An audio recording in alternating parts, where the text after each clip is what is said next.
वैसे तो हम सबके चाचा के बोलने के बाद ये सही नहीं है कि मैं बोलूं।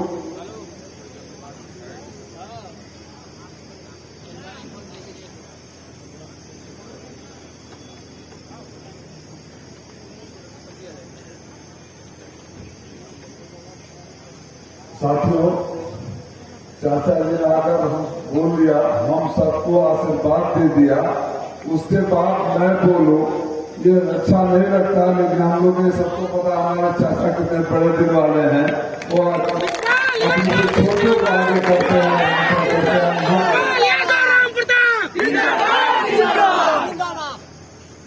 इस कार्यक्रम के आयोजक चेयरमैन साहब और प्रधान जी दोनों भाई, कार्यक्रम में हम सबके नेता राघव जी, जिलाध्यक्ष जी, पूर्व जिलाध्यक्ष धर्मप्रकाश यादव जी, पूर्व विधायक बैनाथ पासवान जी, वर्तमान विधायक राजेंद्र कुमार जी और मंच पर आसीन सारे साथियों, मैं चाचा की अनुमति से कोई भाषण नहीं दूंगा। सिर्फ मैं पूरे घोसी वालों की तरफ से चाचा को यह दे दूंगा, भरोसा दे दूंगा।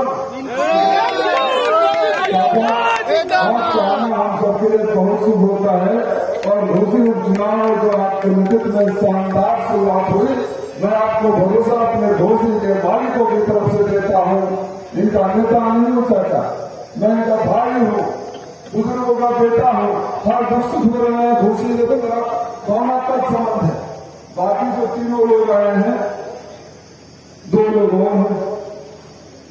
एक हमारे गुरु गणेश्वर मिश्रा मेला घूमने कहा करते थे, चुनाव के मेले में जगह जगह जाकर घूमते हैं।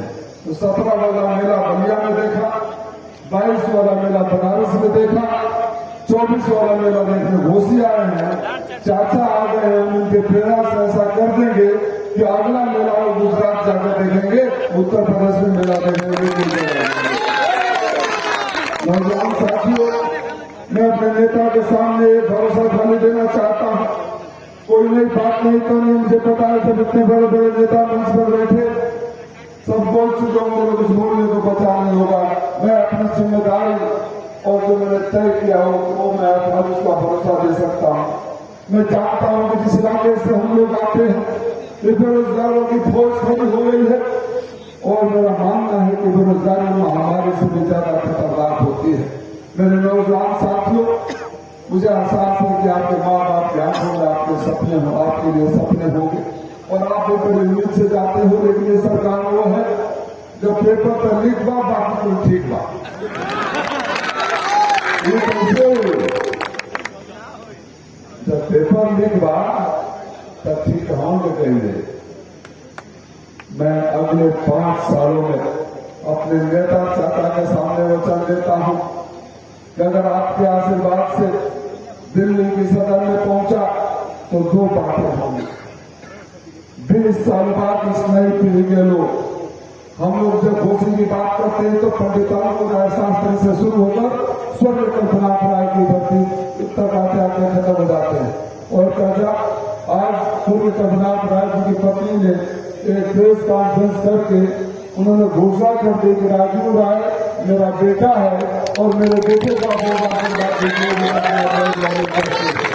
तो आपके आगमन के लिए बड़ा आशीर्वाद मिला, इसलिए वो कहते हैं कि बड़े शुभ है।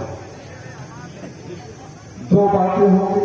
एक, 20 सालों बाद घोसी की आवाज सदन में सुनाई देगी और इतनी जोर से सुनाई देगी कि सरकार कोई हो झुकेगी और आपको सुनेगी।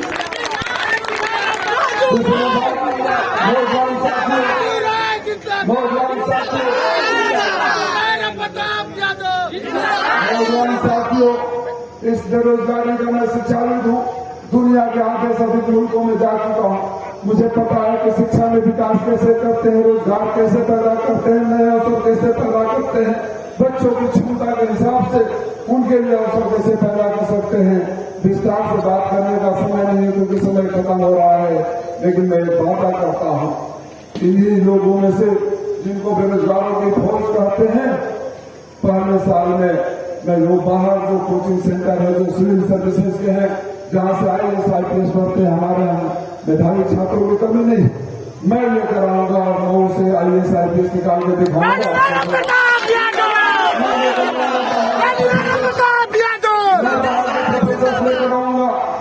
और दिखाऊंगा, आपको ट्रेनिंग दूंगा, फ्री में ट्रेनिंग गरीब बच्चों को दूंगा, पढ़ाऊंगा और दिखाऊंगा कि जो भारत सरकार ने 30 लाख वैकेंसियां की घोषणा करेगी, इंडिया गठबंधन की सरकार में जब हमारी सरकार बन जाएगी तो सबसे ज्यादा भर्ती हमारे मऊ के लोगों की होगी, जो दिया होगा।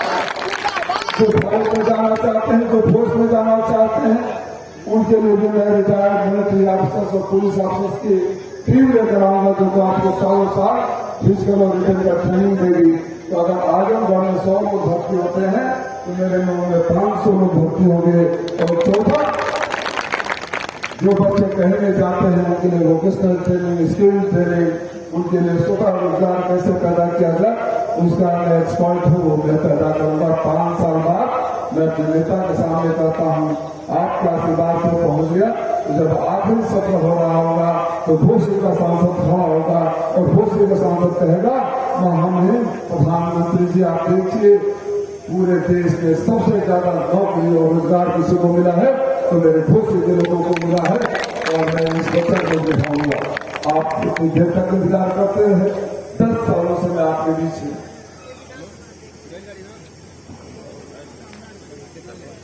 एक 2 मिनट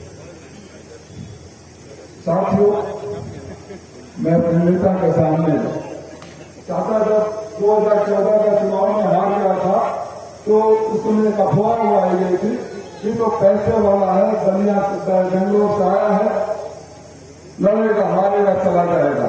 ठीक तीसरे दिन मऊ के हिंदी भवन में मैं आया था, आप लोगों के आशीर्वाद से आया था और मैंने घोषणी के मालिकों से कहा था कि घोषणी के मालिकों, जिसको भी आपको दिल्ली भेजना था आपने दिल्ली भेज दिया। एक राजीव राय का वादा है कि मैं आपके दिल में जगह बनाऊंगा और जिंदगी में आखिरी पार्टी घोषणी के साथ मैं वादे को निभा रहा हूँ। मैं तो ऐसा थोड़े है, मैं नेता के सामने कहने में झिझक नहीं हूँ। ऐसा थोड़े है कि मेरा वो पत्र है कि मैं कहीं और नहीं जा सकता या कोई और नहीं दे सकता। ऐसा थोड़ा है कि इनकम जैसे छापे लगातार पकड़ने के बाद उनके यहाँ जाकर मैं समाधान नहीं पा सकता। लेकिन मेरे लोगों में मेरे पिताजी स्वर्गीय राजनारायण नेता के शिष्य हुआ करते थे और मेरे राजनेता का कहना श्रद्धेय नेताजी जनेश्वर मिश्रा और चंद्रशेखर जी के चरणों में सीखा है। मेरे नेता चाचा हैं जिनके नाम से ही हम सब में हौसला आ जाता है, जोश आ जाता है। मेरे नेता हैं, आपका ये भाई बेटा न तो कभी झुका न तो टूटा। मैं उस रिश्ते के हवाला देकर कहता हूँ कि 10 सालों में अगर उस रिश्ते को मैंने निभाया है तो ये लड़ाई सिर्फ इस बात की नहीं है कि यहाँ का एमपी कौन होगा। लड़ाई इस बात की है कि आप अपना मुकद्दर कब लिखोगे, आप अपनी आवाज कब सुनोगे, आपकी आवाज कब बोलेगी।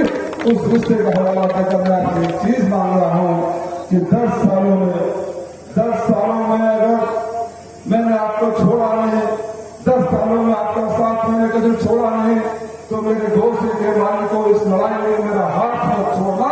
जिंदगी के आखिरी सांस तक मैं कभी आपका साथ नहीं छोड़ना। और फिर दोहराऊं, बेटा नहीं भाई बेटा नहीं सदा करूंगा। आप लोग को बहुत बहुत धन्यवाद।